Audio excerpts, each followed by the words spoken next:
La marca violácea en su rostro lo condenó al abandono en las aguas heladas del río Batopilas. 17 años después, ese mismo estigma que debía matarlo se convertiría en el don que salvaría a todo un pueblo de morir de sed. Antes de continuar, no olvides suscribirte al canal, darle like al video y comentar desde qué parte del mundo nos estás viendo.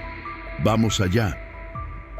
En medio del calor abrasador y el polvo rojizo que cubría las colinas de Sierra Madre Occidental, un hombre caminaba con paso firme entre los matorrales resecos.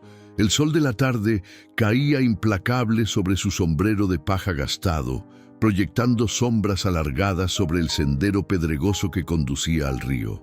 Manuel Castillo, con el rostro curtido por años de intemperie y trabajos duros, llevaba sobre el hombro un morral desgastado y un machete en el cinto.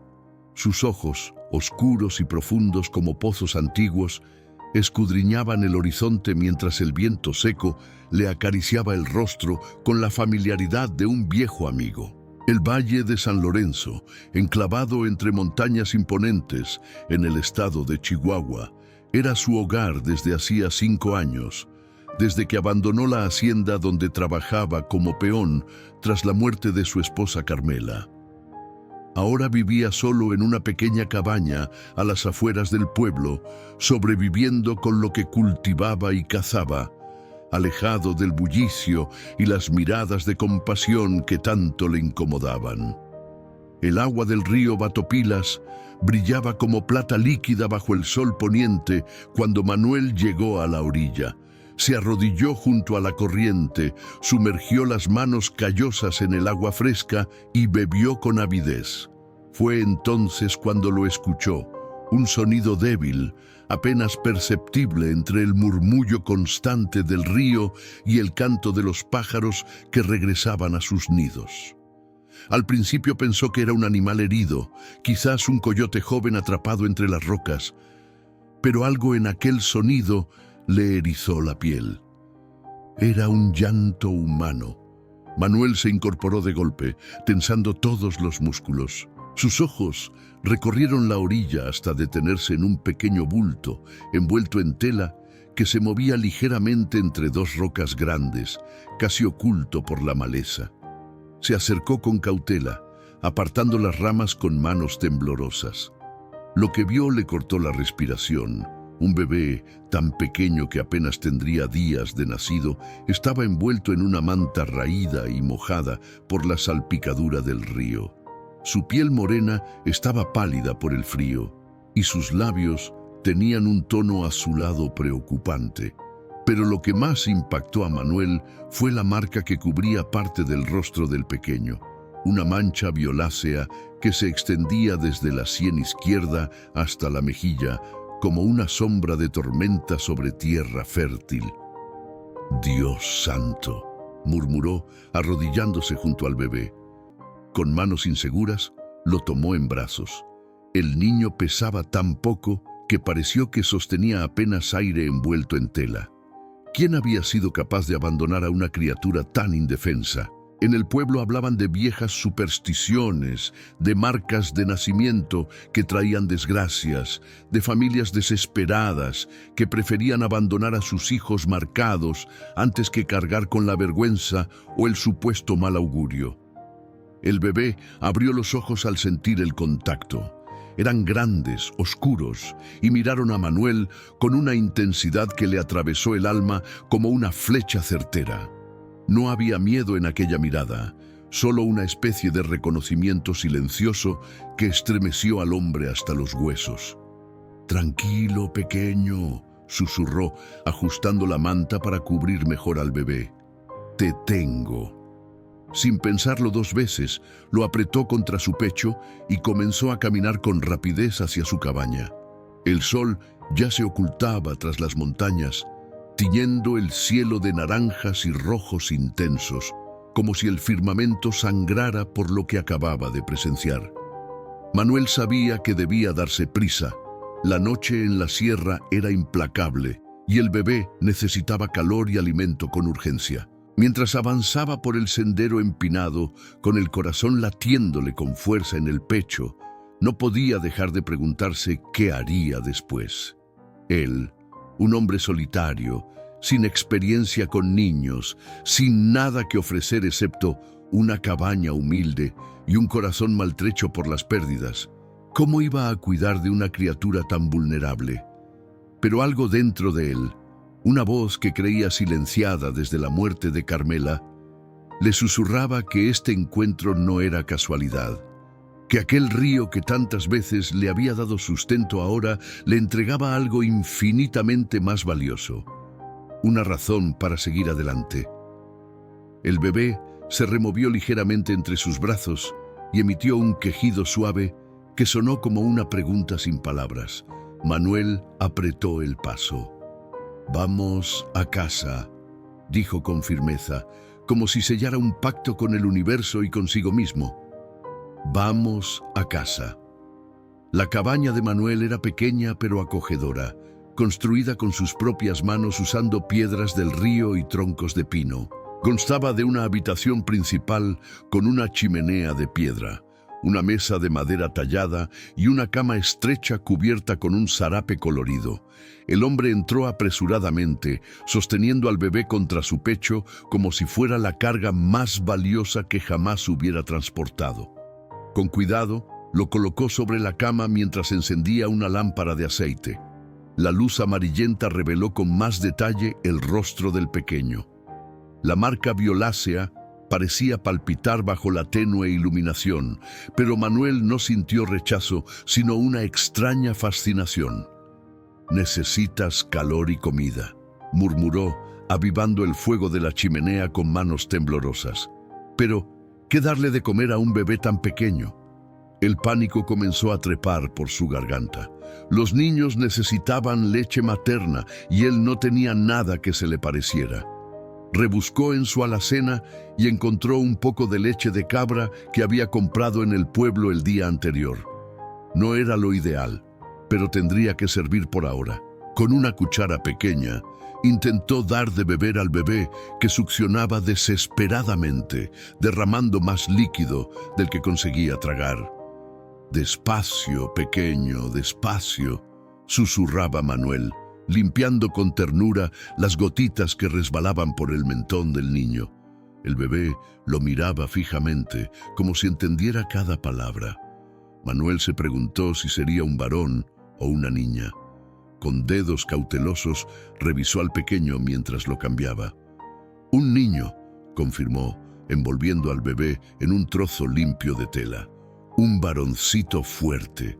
Luego de alimentarlo, Manuel sostuvo al pequeño contra su pecho, meciéndolo suavemente. El calor del fuego había devuelto algo de color a las mejillas del bebé, aunque sus labios seguían pálidos. Necesitaría ayuda, eso estaba claro, alguien que supiera de criaturas recién nacidas. Al amanecer, cuando el bebé finalmente dormía acurrucado entre mantas junto a la chimenea, Manuel tomó una decisión. Se dirigió a la casa de Doña Soledad, una partera y curandera que vivía en las afueras del pueblo. Si alguien sabía qué hacer, era ella. La encontró moliendo hierbas en el patio trasero de su casa.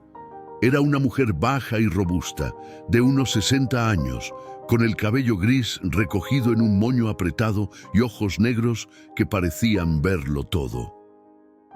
«Manuel Castillo», dijo ella sin levantar la vista de su mortero, «no es común verte por aquí tan temprano».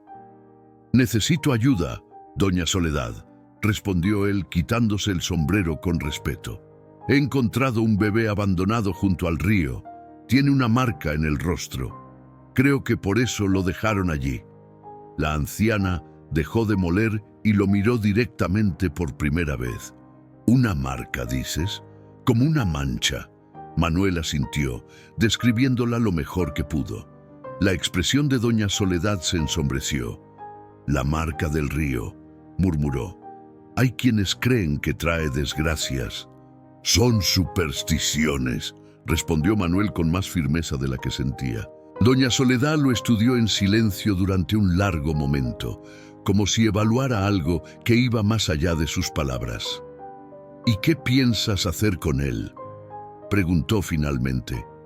La pregunta quedó flotando en el aire, cargado de aromas a hierbas secas. Manuel no había pensado más allá de mantener vivo al bebé durante la noche.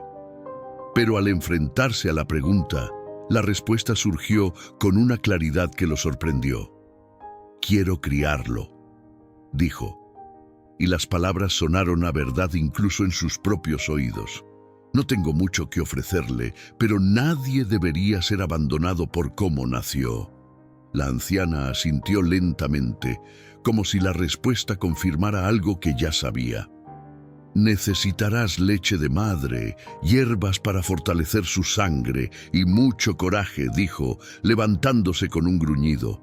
«El pueblo habla, Manuel, y no siempre con amabilidad. He sobrevivido a peores cosas que habladurías», respondió él.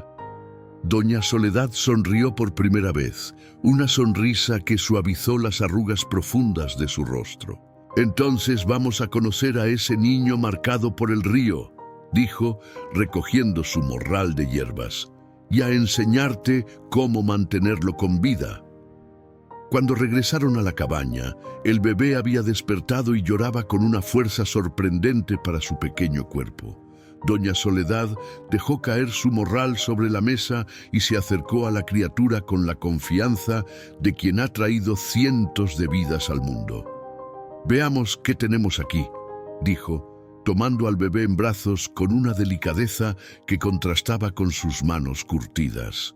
Lo examinó minuciosamente, murmurando palabras que Manuel no lograba entender, palpando su fontanela, revisando la marca violácea con dedos expertos. El bebé se calmó casi de inmediato bajo su toque, como si reconociera a una aliada.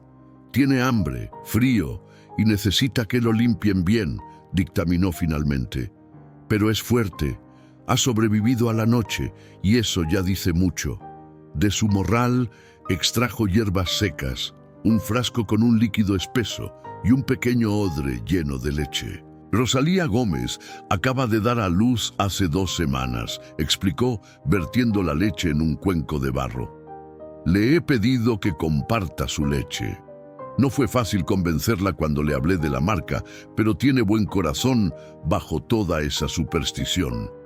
Con manos ágiles, mezcló la leche con algunas gotas del frasco.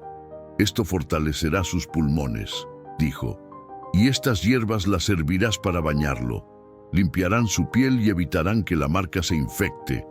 Manuel observaba cada movimiento, intentando memorizar todo.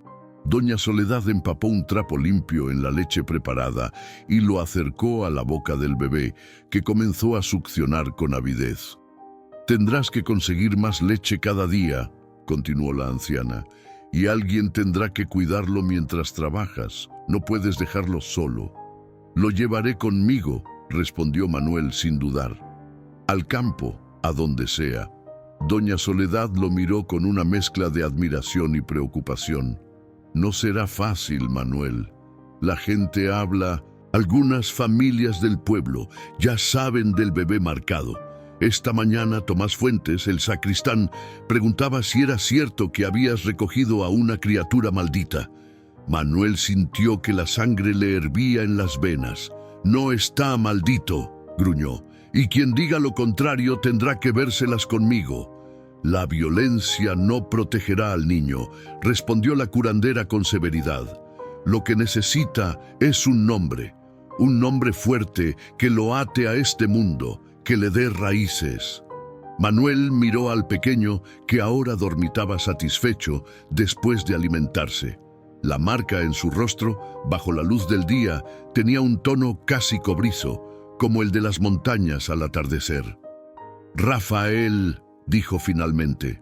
«Se llamará Rafael, por el arcángel guerrero», preguntó doña Soledad alzando una ceja. Manuel asintió. Su abuelo le había contado historias sobre San Rafael, el sanador, el protector de los viajeros y los desamparados. Le pareció apropiado para un niño que había comenzado su vida con un viaje tan peligroso. «Rafael Castillo», afirmó. sintiendo el peso y la responsabilidad de darle su apellido. Mi hijo. Doña Soledad asintió, como sellando un pacto sagrado. Iré al pueblo a hablar con el padre Sebastián, dijo. Necesitaremos bautizarlo pronto. Eso callará algunas bocas, al menos por un tiempo. Antes de partir, la anciana le entregó un pequeño amuleto de madera tallada con forma de sol. Cuélgalo sobre su cama, instruyó. No por superstición, sino para recordarte que este niño ha sido tocado por algo más grande que nosotros. La marca no es una maldición, Manuel. Es un signo. ¿Un signo de qué?, preguntó él confundido. La anciana sonrió enigmáticamente. Eso solo el tiempo lo dirá. Por ahora, aprende a ser padre. Y mantén los ojos abiertos. No todos en San Lorenzo verán con buenos ojos que críes a un niño marcado. Cuando doña Soledad se marchó, Manuel se sentó junto a la cama, observando dormir a Rafael. Sus pequeños puños estaban apretados como si se aferrara a la vida con todas sus fuerzas. «Nadie te hará daño», susurró, acariciando suavemente el cabello oscuro del bebé. «Te lo prometo». Afuera, el viento soplaba con fuerza, trayendo consigo nubes de tormenta desde las montañas. Manuel colgó el amuleto sobre la cama y se preparó para lo que vendría.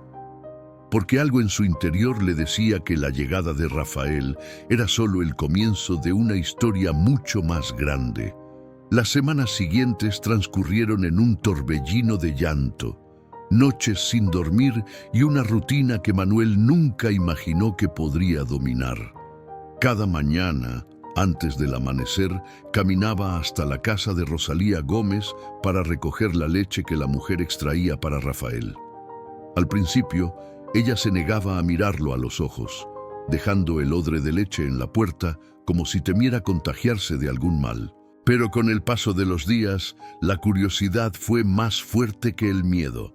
«¿Cómo está el niño?», preguntó una mañana, sosteniendo a su propia hija contra el pecho. «La marca ha crecido». «No», respondió Manuel, agradecido por el interés genuino en su voz. «Sigue igual, y él está fuerte, come bien». Rosalía asintió, un poco más relajada. «Mi abuela decía que los niños marcados tienen dones», dijo en voz baja, como si compartiera un secreto, «que pueden ver cosas que otros no ven». Manuel no supo qué responder. Las supersticiones estaban tan arraigadas en el valle que incluso las personas bondadosas como Rosalía no podían escapar de ellas por completo. «Es solo un niño», dijo finalmente. «Un niño que necesita amor como cualquier otro». El bautizo se celebró un domingo, un mes después de que Manuel encontrara a Rafael. El padre Sebastián, un hombre delgado con ojos amables y una voz potente que contrastaba con su figura frágil, había insistido en hacerlo durante la misa dominical. «Si hay rumores, los enfrentaremos a la luz del día», había dicho. «Este niño es una criatura de Dios como cualquier otra». La iglesia estaba más llena de lo habitual ese día. Los pobladores de San Lorenzo, movidos por la curiosidad, se habían congregado para ver al niño marcado. Cuando Manuel entró con Rafael en brazos, un silencio espeso cayó sobre la congregación. El bebé, con 2 meses de vida ya, había ganado peso. Sus ojos oscuros, siempre atentos, observaban todo con una curiosidad que parecía impropia de su edad. La marca en su rostro seguía allí, inconfundible, pero ahora Manuel la veía como parte de Rafael, tan natural como sus dedos o su sonrisa recién descubierta. Doña Soledad y Rosalía Gómez se habían ofrecido como madrinas. Ambas mujeres flanqueaban a Manuel mientras avanzaba por el pasillo central de la iglesia de adobe. Algunos asistentes se persignaron al verlos pasar. Otros apartaron la mirada, como si la visión del niño marcado pudiera contaminarlos. El padre Sebastián los recibió con una sonrisa serena que se amplió al ver a Rafael. «Qué criatura más despierta», comentó, tocando suavemente la mejilla marcada del bebé. Los ojos son las ventanas del alma, y estos tienen luz propia. La ceremonia transcurrió sin incidentes. Rafael, sorprendentemente, no lloró cuando el agua bendita tocó su frente. Al contrario, emitió un sonido que casi pareció una risa. «Rafael Castillo», pronunció el sacerdote, «bienvenido a la comunidad de Cristo y a la de San Lorenzo». Al salir de la iglesia, Manuel notó que algunos pobladores se acercaban tímidamente, venciendo sus temores para ver más de cerca al niño. Una anciana incluso se atrevió a tocarle la manita, comentando lo fuertes que se veían sus dedos, pero no todos habían sido conquistados. En la plaza, frente a la iglesia, Ernesto Vega, el comerciante más rico del pueblo, observaba la escena con el ceño fruncido. A su lado, su esposa Constanza y su hijo Javier, un muchacho de unos 16 años, compartían su expresión de desagrado. «Esa criatura no debería estar entre nosotros», escuchó Manuel que decía Vega a otro hombre. «Las marcas son advertencias. Mi padre siempre dijo que traen desgracias al pueblo entero». Manuel apretó a Rafael contra su pecho, intentando ignorar las palabras. Este era un día de celebración. No permitiría que la ignorancia lo arruinara. Doña Soledad, que también había oído el comentario, se acercó a Vega con una sonrisa que no llegaba a sus ojos. «Las únicas desgracias que conozco, don Ernesto, son las que traen el odio y el miedo», dijo con voz clara. «Y usted parece tener abundancia de ambos». El comerciante se sonrojó de ira, pero no respondió. Con un gesto brusco, indicó a su familia que lo siguiera y se alejaron hacia su casa, la más grande del pueblo, ubicada en la colina que dominaba San Lorenzo. «Ten cuidado con los Vega», advirtió doña Soledad cuando regresaron a la cabaña de Manuel para una pequeña celebración. «Ernesto tiene influencia en el pueblo y en la capital del estado, y nunca olvida un desaire». «No me preocupa», respondió Manuel, aunque sintió un escalofrío recorrerle la espalda. «Solo quiero criar a Rafael en paz». La anciana lo miró con gravedad. «La paz es un lujo, Manuel, especialmente para quienes son diferentes». Esa noche, después de que los pocos invitados se marcharan, Manuel se quedó contemplando a Rafael, que dormía plácidamente en la cuna improvisada que había construido con madera de pino. «Te protegeré», susurró, ajustando la manta sobre el pequeño cuerpo.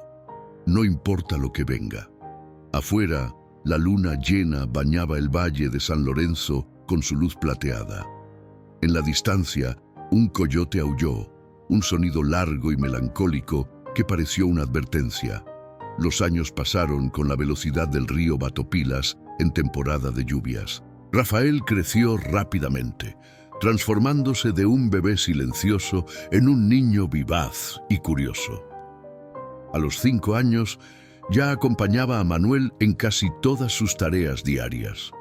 Recogían leña juntos, sembraban maíz y frijoles en el pequeño terreno detrás de la cabaña y pescaban en el río durante las tardes de verano. La marca en su rostro no se había desvanecido con el tiempo, pero tampoco había crecido. Se había convertido simplemente en una parte de él, como el lunar que Manuel tenía en la nuca o las cicatrices en sus manos por años de trabajo duro.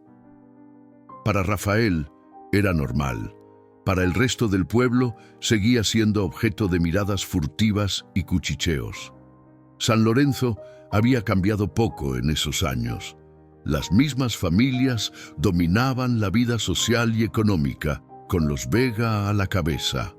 Ernesto había expandido su negocio, añadiendo una herrería y comprando tierras a pequeños agricultores que no podían mantenerlas. Su hijo Javier, ahora un joven de 21 años, seguía los pasos de su padre con la misma arrogancia y el mismo desprecio por quienes consideraba inferiores. Manuel había logrado mantenerse alejado de ellos, concentrándose en criar a Rafael y en ganarse la vida honradamente. Trabajaba en diferentes oficios, a veces como carpintero, otras como jornalero en los campos más grandes o cazando para vender la carne en el mercado del pueblo. Era una vida dura pero digna, y lo más importante para él era que Rafael creciera fuerte y seguro de sí mismo. El niño ya asistía a la pequeña escuela del pueblo, donde la maestra, doña Mercedes, una viuda de mediana edad que había llegado de la capital del estado hacía algunos años, lo trataba con la misma firmeza y cariño que a los demás alumnos. Bajo su tutelaje, Rafael había aprendido a leer y escribir con una rapidez que sorprendió a todos. Tenía una memoria prodigiosa y una curiosidad insaciable. Nunca había visto a un niño aprender tan rápido, le comentó doña Mercedes a Manuel durante una tarde calurosa mientras Rafael jugaba con otros niños en el patio de la escuela. Es como si las palabras se quedaran grabadas en su mente desde la primera vez que las ve. Manuel asintió, orgulloso pero también preocupado. Rafael era diferente, no solo por la marca en su rostro, sino por su forma de ver el mundo, por la profundidad de sus preguntas, por su capacidad de observar detalles que otros pasaban por alto, y ser diferente en San Lorenzo no era algo que se celebrara. ¿Los otros niños lo tratan bien?, preguntó, observando a su hijo que ahora corría tras una pelota de trapo. Doña Mercedes suspiró, ajustándose el chal sobre los hombros a pesar del calor. Los niños pueden ser crueles, don Manuel, repiten lo que escuchan en casa, pero Rafael es fuerte, sabe defenderse sin pelear, tiene una forma especial de manejar las situaciones. Manuel sabía a qué se refería. Había visto a Rafael enfrentarse a las burlas con una serenidad impropia de su edad, respondiendo con palabras que a veces parecían demasiado sabias para un niño de 5 años. Hay algo más, continuó la maestra bajando la voz. Algo que no sé cómo explicar. A veces Rafael dice cosas que no debería saber. ¿Qué tipo de cosas?, preguntó Manuel, sintiendo un nudo en el estómago. La semana pasada le dije a la clase que mi madre estaba enferma, que por eso había faltado un día. Rafael se acercó después y me dijo que no me preocupara, que ella mejoraría pronto porque las flores amarillas la ayudarían. ¿Y eso qué tiene de extraño? Que mi madre vive en Chihuahua, a 3 días de viaje, y que efectivamente el médico le recetó una infusión de flores de árnica, pero yo no le había contado eso a nadie en el pueblo. Manuel recordó las palabras de Rosalía Gómez años atrás.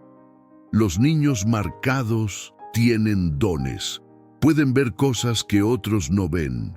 Quizás solo fue una coincidencia, dijo intentando convencerse tanto a sí mismo como a la maestra.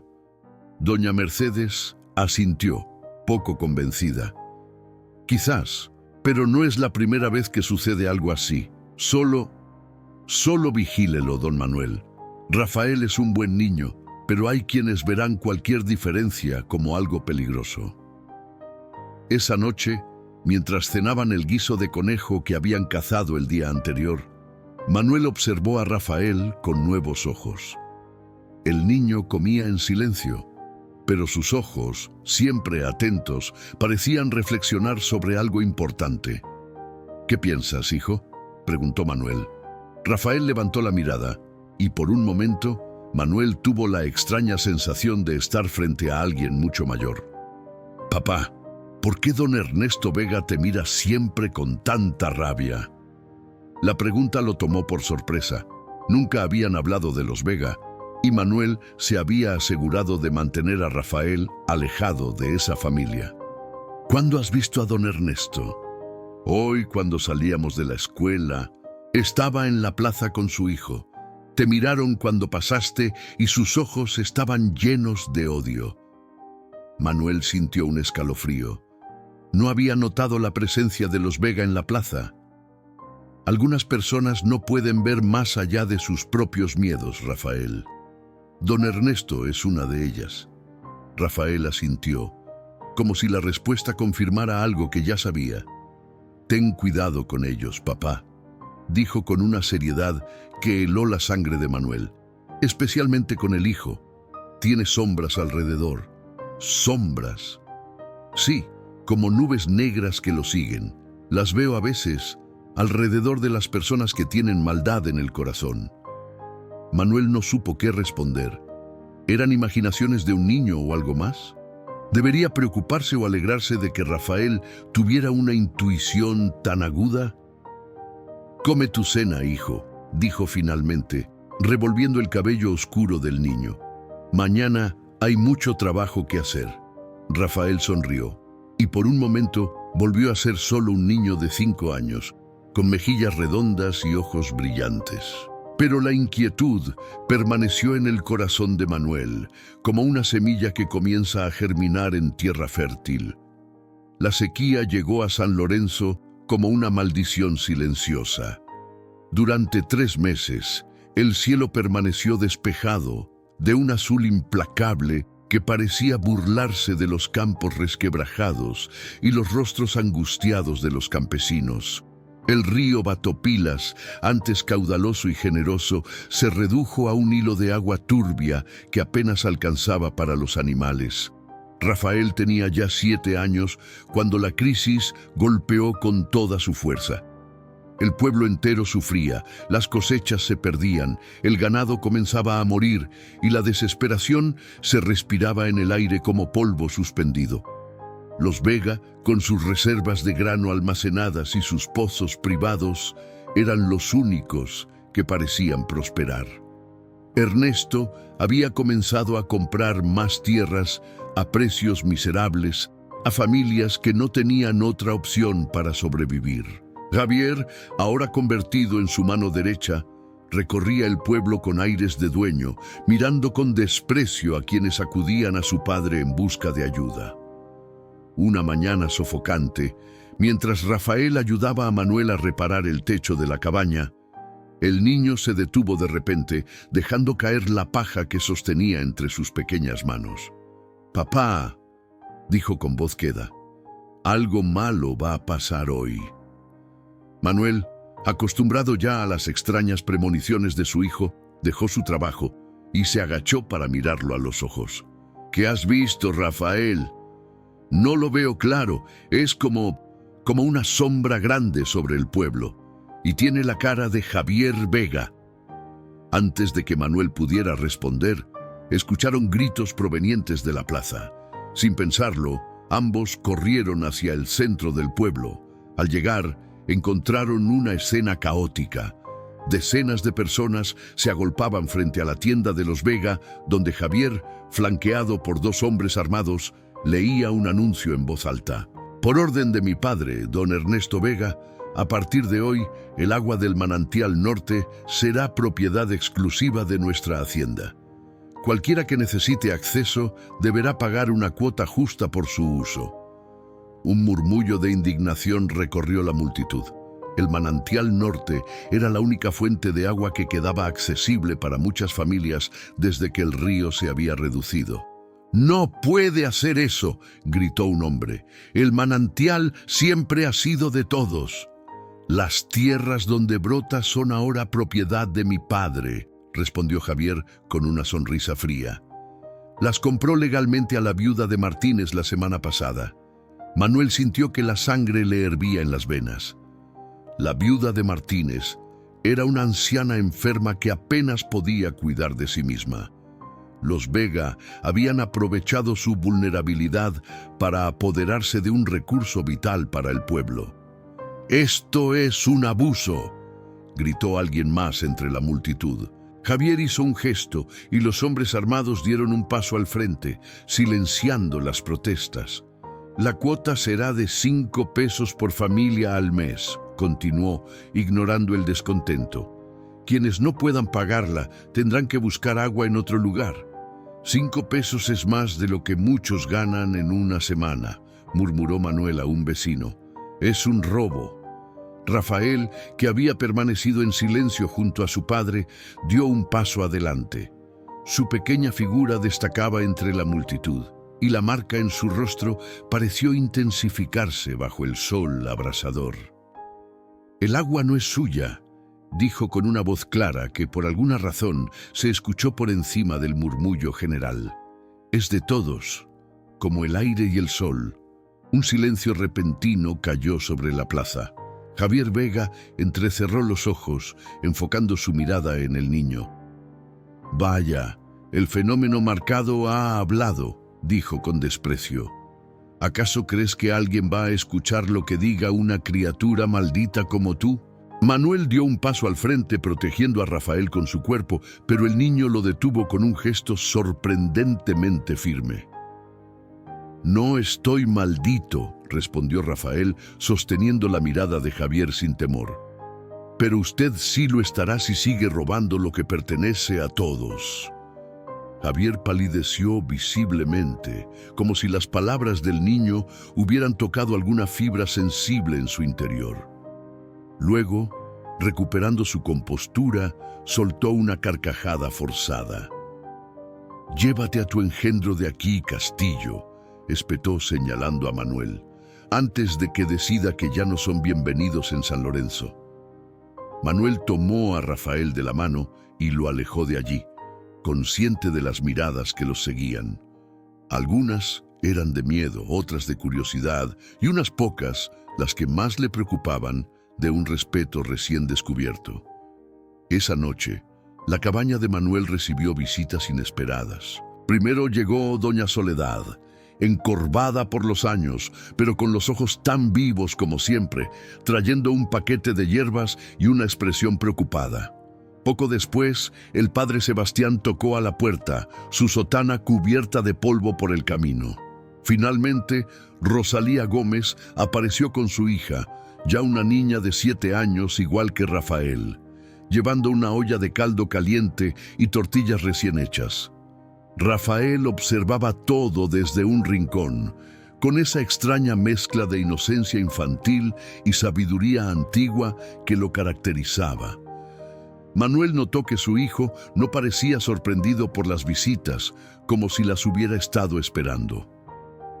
«Lo que pasó hoy en la plaza es solo el comienzo», dijo doña Soledad cuando todos estuvieron sentados alrededor de la mesa.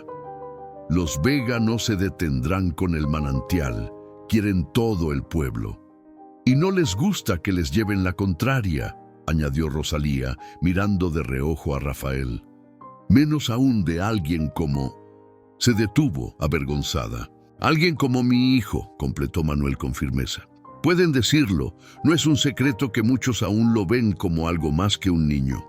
El padre Sebastián carraspeó, incómodo. «Precisamente por eso estamos aquí, Manuel. Después de lo ocurrido hoy, hay rumores. Algunos dicen que Rafael predijo lo que sucedería. Otros hablan de las cosas que ha dicho en la escuela, de cómo parece saber cosas que nadie le ha contado». «Son solo habladurías», respondió Manuel, aunque sin mucha convicción. Él mismo había sido testigo de las extrañas percepciones de su hijo. «No es solo eso», interrumpió doña Soledad. «Siempre he sabido que este niño es especial. La marca no es una maldición, como creen los ignorantes. Es un signo, una señal de que está destinado a algo importante». Rafael, que había permanecido en silencio hasta entonces, se acercó a la mesa. Sus ojos oscuros recorrieron uno a uno los rostros de los presentes. «Puedo ver cosas», dijo con voz tranquila. «A veces veo lo que va a pasar antes de que ocurra. Otras veces veo lo que hay dentro de las personas, como si tuvieran luces o sombras alrededor. Y a veces puedo sentir dónde está el agua, incluso cuando está escondida bajo la tierra». Un silencio espeso siguió a sus palabras. Nadie parecía sorprendido, como si todos hubieran estado esperando esta confesión. «¿Agua?», preguntó finalmente Manuel, recordando la sequía que asolaba al pueblo. Rafael asintió, con la gravedad de quien comparte un secreto largamente guardado. «Hay mucha agua debajo de nosotros, papá. no cerca del manantial que compraron los Vega, sino más al este, donde están las Rocas Rojas, un río subterráneo, más grande que el Batopilas. El padre Sebastián intercambió una mirada con doña Soledad, quien asintió lentamente. «Mi abuela me contó historias sobre un río bajo las montañas», dijo la anciana, «pero nadie ha podido encontrarlo en generaciones». «Yo sé dónde está», afirmó Rafael. «Puedo sentirlo como si me llamara». «Esto cambia las cosas», murmuró el sacerdote, pasándose una mano por el rostro cansado.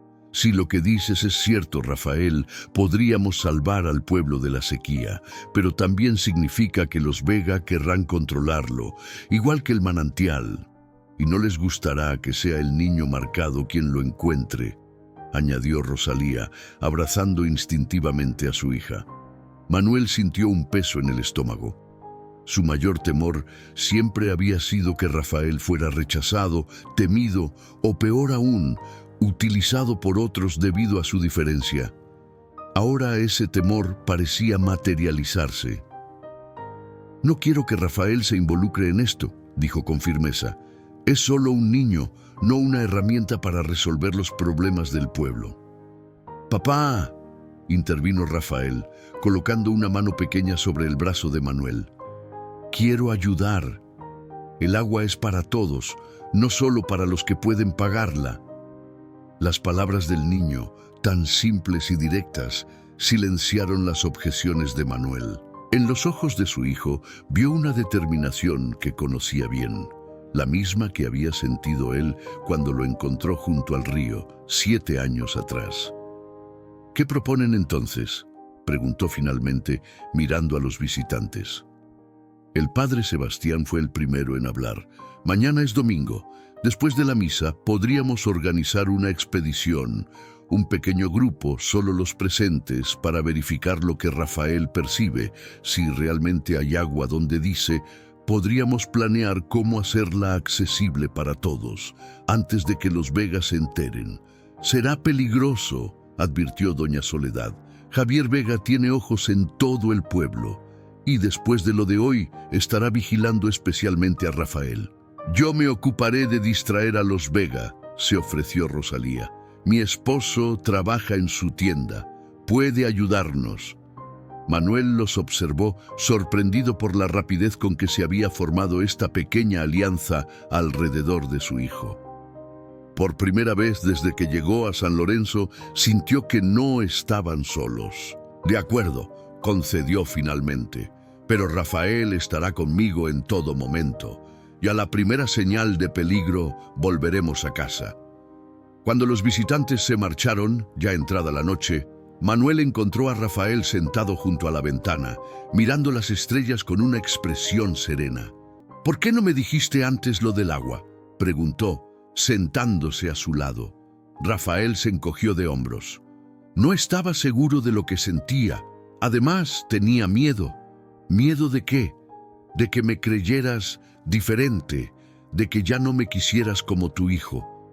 Manuel sintió que el corazón se le encogía. Atrajo a Rafael hacia sí en un abrazo fuerte. «Nunca pienses eso», susurró contra su cabello. «Eres mi hijo, Rafael. No importa lo que puedas o no puedas hacer, no importa lo que digan los demás. Te quiero por quien eres, no por lo que eres». Rafael se relajó en el abrazo y por un momento volvió a ser solo un niño de 7 años, necesitado del amor y la seguridad que solo un padre puede dar. «Mañana será un día importante», dijo Manuel, separándose para mirar a su hijo a los ojos. «¿Estás seguro de esto?». Rafael asintió con una convicción que parecía venir de un lugar más profundo que su corta edad. «Es lo correcto, papá. El agua es vida, y la vida debe ser para todos». Manuel sonrió, reconociendo en esas palabras algo que iba más allá de la sabiduría infantil. Quizás doña Soledad tenía razón. Quizás la marca de Rafael no era una maldición, sino un signo de algo mayor, un propósito que apenas comenzaban a vislumbrar. «Entonces, que así sea», dijo, revolviéndole el cabello. «Ahora, a dormir. Mañana nos espera un largo día. Mientras Rafael se acostaba, Manuel permaneció junto a la ventana, contemplando el cielo estrellado sobre San Lorenzo. Por primera vez en años, sintió una emoción que creía olvidada, esperanza. Pero mezclada con ella, como una sombra persistente, estaba la certeza de que los Vega no permitirían que un niño marcado cambiara el destino del pueblo sin oponer resistencia. El domingo amaneció despejado, con un cielo tan azul que dolía mirarlo.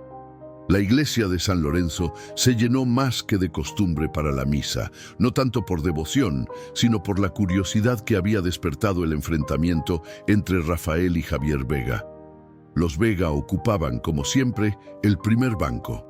Ernesto, con su traje negro impecable y el pelo canoso perfectamente peinado, mantenía una expresión de falsa piedad.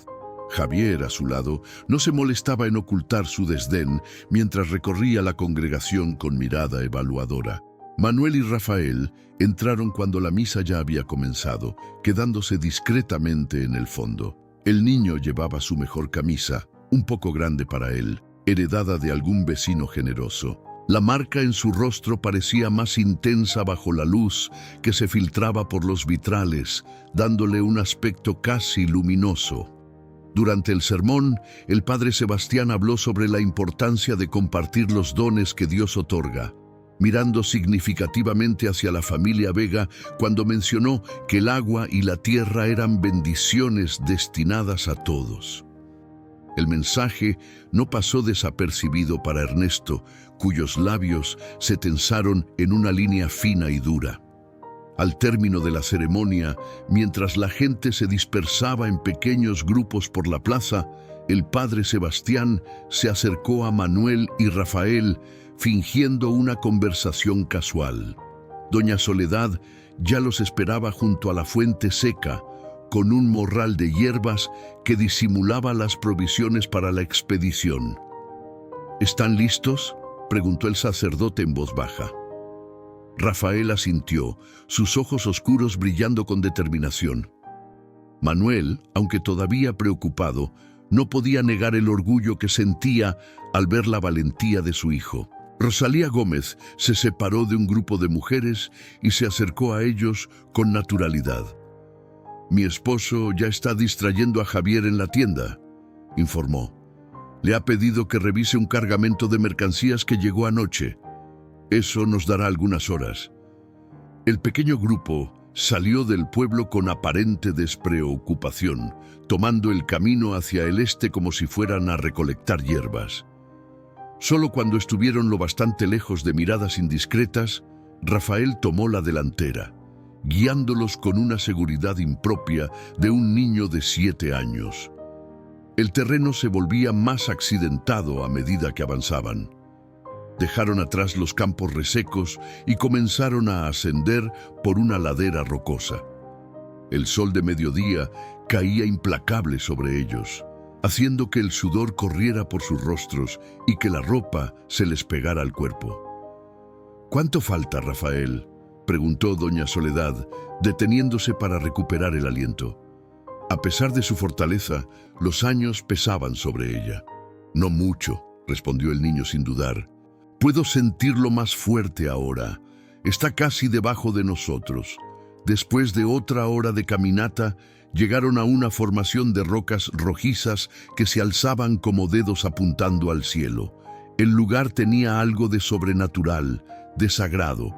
El viento silbaba entre las piedras, creando un sonido que parecía un lamento. «Aquí», dijo Rafael, deteniéndose ante una grieta apenas visible entre dos rocas. «El agua está aquí abajo». Manuel se acercó, escéptico. La grieta era demasiado estrecha para que un adulto pasara por ella, y no se veía ni se escuchaba nada que indicara la presencia de agua. «¿Estás seguro, hijo?»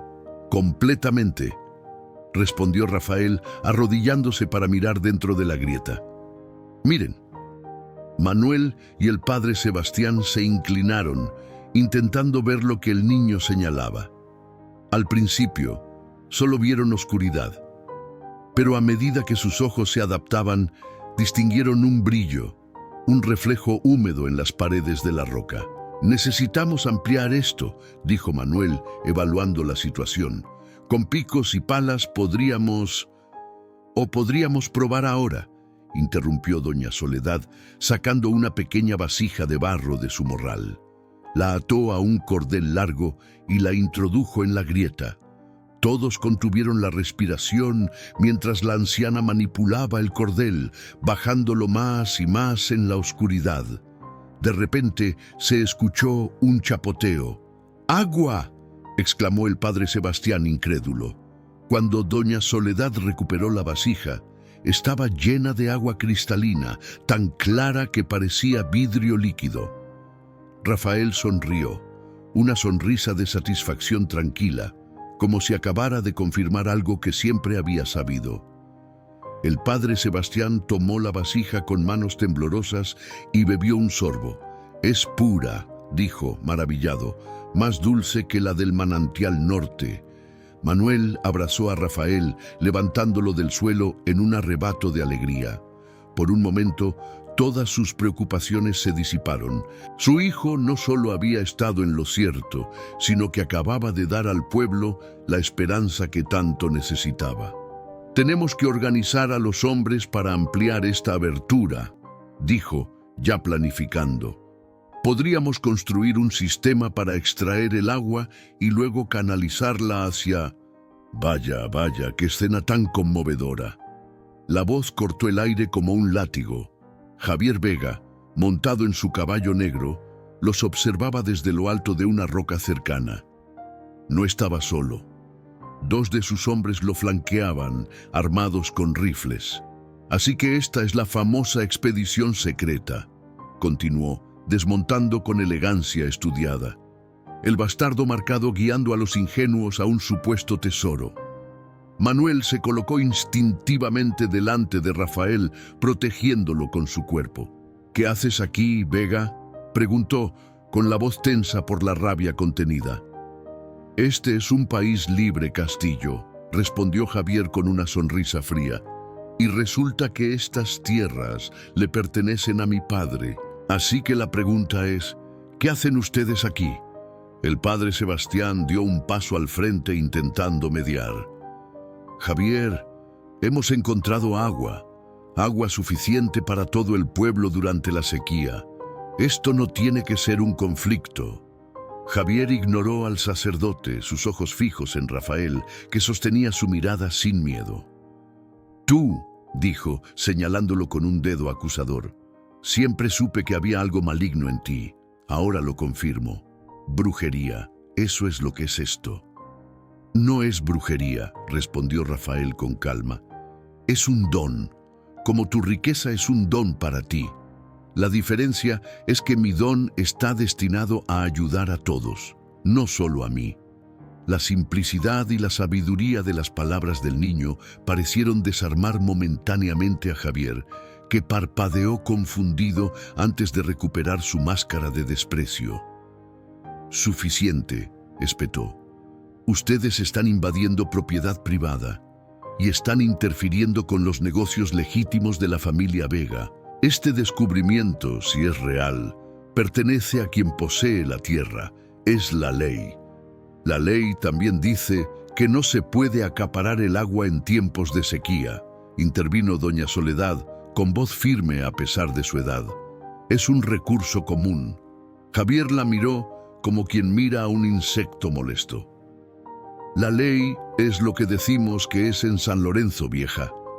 Mi padre es el alcalde, el comerciante más importante, y pronto será dueño de la mayoría de las tierras, incluyendo este río subterráneo que su pequeño fenómeno ha encontrado». Dio un paso hacia Rafael, pero Manuel se interpuso, irguiéndose en toda su estatura. «Tócalo y será lo último que hagas», dijo, con una voz tan baja y amenazante que incluso los hombres armados de Javier retrocedieron un poco. Por un instante los dos se miraron, el odio y el desafío flotando entre ellos como un animal vivo. Luego, Javier sonrió, una sonrisa que no llegó a sus ojos.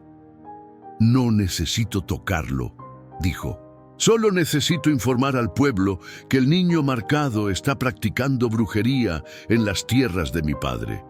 ¿Cuánto tiempo crees que pasará antes de que todo San Lorenzo venga a buscarlo con antorchas? La amenaza quedó suspendida en el aire, terrible en su plausibilidad.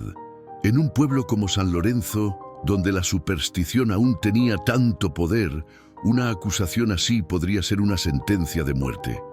El regreso a San Lorenzo fue tenso y silencioso. Javier Vega cabalgaba delante victorioso como un general que ha capturado a sus enemigos. Manuel caminaba con Rafael firmemente sujeto a su mano, los ojos fijos en el camino polvoriento, la mente acelerada buscando una salida. El padre Sebastián y doña Soledad los seguían a pocos pasos, intercambiando miradas preocupadas. «Papá», susurró Rafael, tan bajo que solo Manuel pudo oírlo, «no tengas miedo, el agua va a hablar». Manuel miró a su hijo, desconcertado por sus palabras. ¿Era otra de sus premoniciones o simplemente el consuelo inocente de un niño?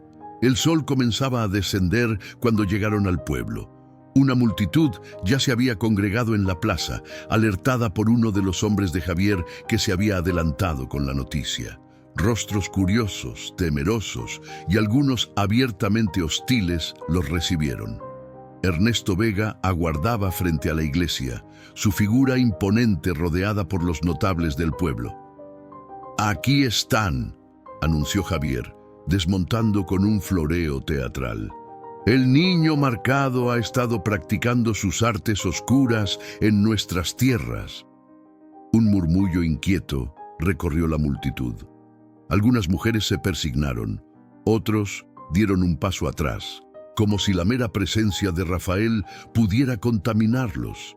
«Ese niño siempre ha traído mala suerte», dijo alguien desde el fondo. «Trajo la sequía», acusó otro. «Encontró agua», replicó doña Soledad, adelantándose con la dignidad de sus años. «Agua pura y abundante cuando todos ustedes se morían de sed. Así es como agradecen un don del cielo». «¿Don del cielo o pacto con el diablo?», intervino Ernesto Vega, avanzando hacia ellos con pasos medidos. Su voz, a diferencia de la de su hijo, era suave y razonable, lo que la hacía aún más peligrosa. «Todos sabemos que las marcas de nacimiento son señales, señales de que algo no está bien. La única señal aquí es la avaricia», respondió el padre Sebastián, sorprendiendo a todos con la dureza de su tono. «Rafael ha descubierto agua suficiente para todo el pueblo y ustedes solo piensan en controlarla». Ernesto Vega sonrió, una sonrisa que no llegaba a sus ojos calculadores. «Padre, con todo respeto, esto no es asunto de la iglesia, es una cuestión de propiedad y de seguridad. Ese niño y su habilidad representan un peligro para San Lorenzo». «El único peligro aquí son ustedes», gritó Manuel, incapaz de contenerse más. «Han estado exprimiendo al pueblo durante años. Ahora quieren quitarles incluso el agua». La multitud se agitó, dividida. Algunos asintieron, otros negaron con la cabeza, confundidos y asustados. «Propongo una solución simple», continuó Ernesto con fingida benevolencia. «El niño marcado y su padre abandonarán San Lorenzo esta misma noche. A cambio, yo, como propietario legítimo del manantial recién descubierto, me comprometo a proporcionar agua a un precio razonable». «¿Y si no nos vamos?», desafió Manuel.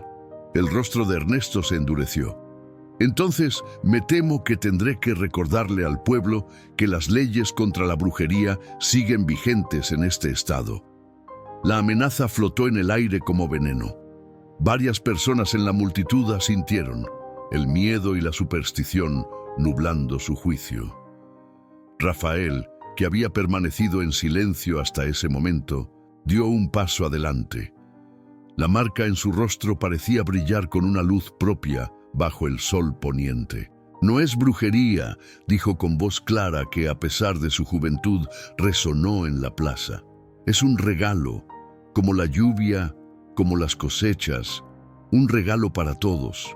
Se volvió hacia la multitud, mirándolos uno a uno con esos ojos profundos que parecían ver más allá de lo evidente. Tengo una marca, sí, y puedo ver cosas que otros no ven. Puedo sentir el agua bajo la tierra, pero también puedo ver lo que hay en sus corazones. Señaló a una mujer en la primera fila. Usted, doña Teresa, perdió a su hijo en el río hace 3 años. Tiene miedo del agua, pero más miedo de vivir sin ella. La mujer ahogó un grito, llevándose las manos a la boca. Señaló a un anciano. Don Pedro, usted reza cada noche para que llueva, porque sabe que sin agua su nieto no sobrevivirá al verano. El hombre asintió lentamente, las lágrimas asomando a sus ojos cansados. Todos ustedes tienen sed, no solo de agua, sino de justicia. Se giró hacia Ernesto Vega, que lo observaba con una mezcla de desprecio y algo que parecía casi miedo. Y usted, don Ernesto, tiene miedo. Miedo de perder el control, miedo de que el pueblo vea quién es realmente. ¡Suficiente!, rugió Javier, adelantándose con la mano en el revólver. No permitiré que este demonio hechice a todos. Desenfundó el arma y apuntó directamente a Rafael. Todo ocurrió en un instante. Manuel se lanzó hacia adelante para proteger a su hijo, mientras la multitud retrocedía entre gritos. El padre Sebastián intentó interponerse y doña Soledad alzó las manos al cielo en una plegaria desesperada. El dedo de Javier tensó el gatillo, sus ojos inyectados de un odio que parecía consumirlo desde dentro. Pero antes de que pudiera disparar, un estruendo ensordecedor sacudió la plaza. La tierra tembló bajo sus pies como si un gigante invisible despertara de un largo sueño. La fuente seca del centro de la plaza crujió y de repente una columna de agua cristalina brotó hacia el cielo, elevándose varios metros antes de caer en una lluvia brillante sobre la multitud asombrada. El revólver resbaló de la mano de Javier, que retrocedió aturdido. Ernesto Vega, con el rostro blanco como la cal, miraba la escena sin comprender. La gente del pueblo, inicialmente aterrorizada, comenzó a reír y llorar al sentir el agua fresca sobre sus rostros resecos por el sol. Rafael permanecía inmóvil, con una pequeña sonrisa en los labios. La marca en su rostro parecía palpitar con un ritmo propio, como si respondiera a la danza del agua. «Te lo dije, papá», susurró, mirando a Manuel con ojos serenos. El agua iba a hablar. El río subterráneo, de alguna manera, había encontrado su camino hasta la plaza, rompiendo la roca y la tierra para emerger justo donde más se necesitaba. Nadie podía explicar cómo había ocurrido exactamente, pero todos los ojos se volvieron hacia Rafael, ya no con miedo, sino con asombro y, en muchos casos, con vergüenza por haberlo juzgado tan duramente. «Es un milagro», exclamó una mujer, arrodillándose en el suelo empapado.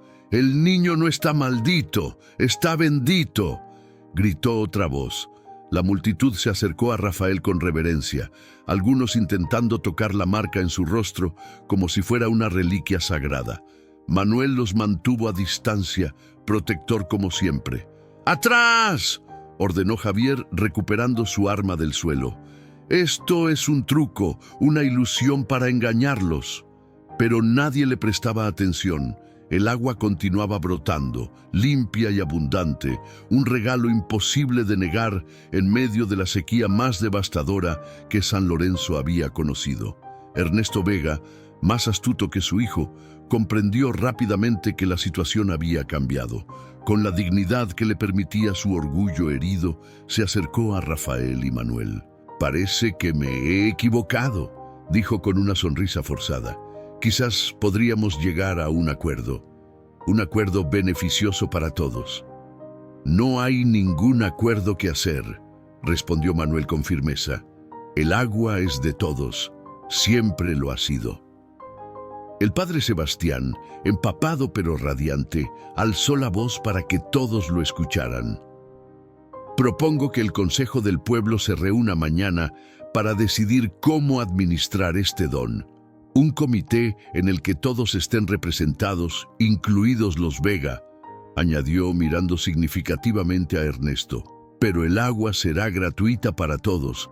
Es la voluntad de Dios. La multitud asintió, apoyando la propuesta con entusiasmo. Ernesto, reconociendo la derrota, inclinó levemente la cabeza. Javier, en cambio, montó en su caballo con un movimiento brusco y se alejó galopando, incapaz de aceptar lo ocurrido. En los días siguientes, la noticia del milagro de San Lorenzo se extendió por toda la región. Gente de pueblos cercanos llegaba para ver al niño del agua, como comenzaron a llamar a Rafael. Traían ofrendas, pedían bendiciones. Algunos incluso rogaban que visitara sus propios pueblos para encontrar agua allí también. Manuel observaba todo con una mezcla de orgullo y preocupación. Rafael seguía siendo un niño, a pesar de su don, y él temía que el mundo lo transformara en algo que no era, que lo usara hasta agotarlo. Pero su hijo parecía manejar la atención con una serenidad impropia de su edad, como si siempre hubiera sabido que este era su destino. Un mes después del milagro, cuando la fuente seguía fluyendo constante y generosa, Manuel encontró a Rafael sentado junto al río Batopilas, que también había comenzado a recuperar su caudal. El niño lanzaba piedrecitas al agua, observando los círculos que formaban. ¿Eres feliz, hijo?, preguntó, sentándose a su lado. Rafael lo miró con esos ojos que parecían contener toda la sabiduría del mundo y la inocencia de la infancia al mismo tiempo. Sí, papá, ahora todos pueden ver lo que tú siempre viste. ¿Y qué es eso? Que las marcas no siempre son maldiciones. A veces son mapas que nos muestran el camino. Manuel sonrió, pasando un brazo por los hombros de su hijo. Tu madre estaría orgullosa, dijo, sorprendiéndose a sí mismo al referirse a Carmela como la madre de Rafael. Pero de alguna manera se sentía correcto. No la recuerdo, respondió Rafael, pero a veces, en sueños, veo a una mujer junto al río. Creo que es ella quien me enseñó a escuchar el agua. Manuel no corrigió la confusión. Quizás no era una confusión después de todo. Quizás el río que había arrebatado a Rafael de su verdadera familia también le había dado un legado, una conexión con algo más grande que todos ellos. 10 años después, San Lorenzo era irreconocible. Lo que una vez fue un pueblo polvoriento y desolado por la sequía, se había transformado en un oasis próspero.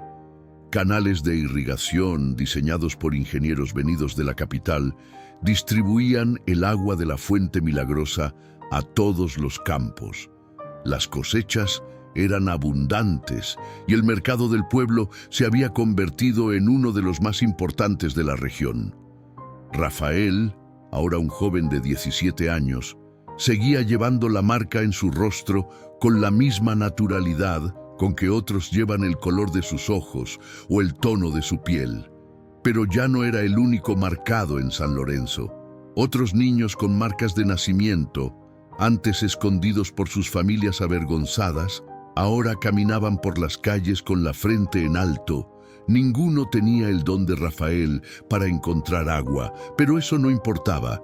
La lección había sido aprendida. Lo diferente no era algo que temer, sino algo que celebrar. Ernesto Vega había fallecido 2 años atrás, pero antes de morir había donado gran parte de sus tierras para la construcción de una escuela, como si buscara redimirse de sus errores pasados. Javier había abandonado el pueblo poco después del milagro, incapaz de soportar la nueva realidad. Nadie sabía con certeza dónde estaba ahora. Manuel, con algunas canas plateadas en las sienes, pero aún fuerte y vigoroso, contemplaba a su hijo desde el porche de su casa, ahora ampliada y mejorada. Rafael caminaba por la plaza, rodeado de otros jóvenes que lo trataban como a uno más. no como al niño marcado ni como al salvador del pueblo, sino simplemente como a Rafael. ¿En qué piensas?, preguntó doña Soledad, ahora tan anciana que parecía casi translúcida, sentada en una mecedora junto a él. En el río, respondió Manuel, en cómo nos da y nos quita, en cómo nos marca y nos bendice. La anciana asintió, sus ojos cansados siguiendo a Rafael en la distancia. Ese niño nunca fue tuyo para quedártelo, dijo con suavidad. Era un préstamo del río para todos nosotros. Manuel sabía que tenía razón. Rafael ya hablaba de viajar, de usar su don para ayudar a otros pueblos, para encontrar agua donde nadie más podía. El río que lo había traído a su vida eventualmente se lo llevaría de nuevo, no para arrebatárselo, sino para compartirlo con el mundo. ¿Sabías que cada vez más personas están nombrando a sus hijos Rafael?, comentó doña Soledad con una sonrisa. Incluso algunas madres esperan que sus bebés nazcan con una marca. Manuel rió. El mundo daba tantas vueltas. Lo que una vez fue motivo de abandono ahora era deseado, reverenciado. Esa noche, sentados a la mesa para la cena, Rafael compartió sus planes. Quería recorrer la sierra, ayudar a comunidades remotas a encontrar agua, enseñarles a cuidarla y respetarla. Manuel lo escuchó en silencio, con el corazón dividido entre el orgullo y el miedo a perderlo. «Volveré, papá», aseguró Rafael, leyendo como siempre los pensamientos no expresados de su padre. «El río siempre vuelve a su cauce». Manuel asintió, incapaz de hablar. Sabía que el niño que había encontrado junto al río Batopilas ya no le pertenecía, si es que alguna vez lo había hecho. Rafael era como el agua, imposible de contener, destinado a fluir, a nutrir, a transformar todo lo que tocaba. «Estoy orgulloso de ti», logró decir finalmente, con la voz quebrada por la emoción. «Siempre lo he estado». Rafael sonrió, la marca en su rostro moviéndose con sus músculos como una parte natural de él, como siempre debió ser. «Y yo de ti, papá. Fuiste el único que vio más allá de la marca, el único que no tuvo miedo». Manuel extendió la mano por encima de la mesa y tomó la de su hijo. No necesitaban más palabras. Entre ellos fluía un entendimiento tan claro y profundo como el agua del río que había unido sus destinos en aquella tarde lejana, cuando un hombre solitario encontró a un bebé abandonado y decidió que las marcas no definían el valor de una vida.